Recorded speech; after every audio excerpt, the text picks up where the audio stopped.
ခြေတို့တစ်ချက်လေးလဲကြည့်ပါအောင်ဆိုလို့လဲကြည့်ပြီးဆက်လျှောက်သွားနောက်လို့လှည့်မကြည့်စတန်ပဲပေါ့နော်ဝင်သွားပါပြီနောက်ကနေတော့တောက်လျှောက်ချစ်စနူးနဲ့ဗီဒီယိုရိုက်ပေးရတောက်လျှောက်ကဲတစ်ချက်တော့လဲကြည့်ဟိုတယ်ကန်ကတော့အခုရောက်ချင်းပေါ့နော်အခုတစ်ခေါက်ကတော့အမှတ်တရဆိုပြီးဟိုတယ်ကန်ကိုဗီဒီယိုရိုက်ထားတယ်အရင်ခေါက်တွေကတော့ဘယ်တော့မှရိုက်ခဲ့ခြင်းမရှိဘူးအော်ကူရာမှလည်းမရိုက်ဘူးအင်ဒီကိုလည်းမရိုက်ဘူးဘယ်မှမရိုက်ခဲ့အခုမှပဲအမှတ်တရလေး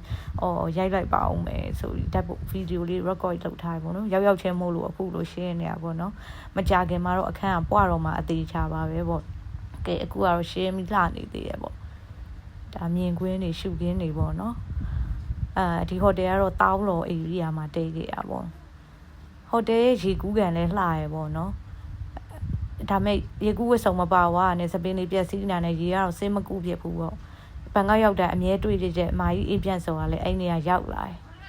မာကြီးအေးပြန်စော်နဲ့စကားတွေပြောပေါ့နော်အမြဲတမ်းသူ့ရဲ့လူကြုံပစ္စည်းတွေယူဒါကတော့အမှတ်တရလေးပါ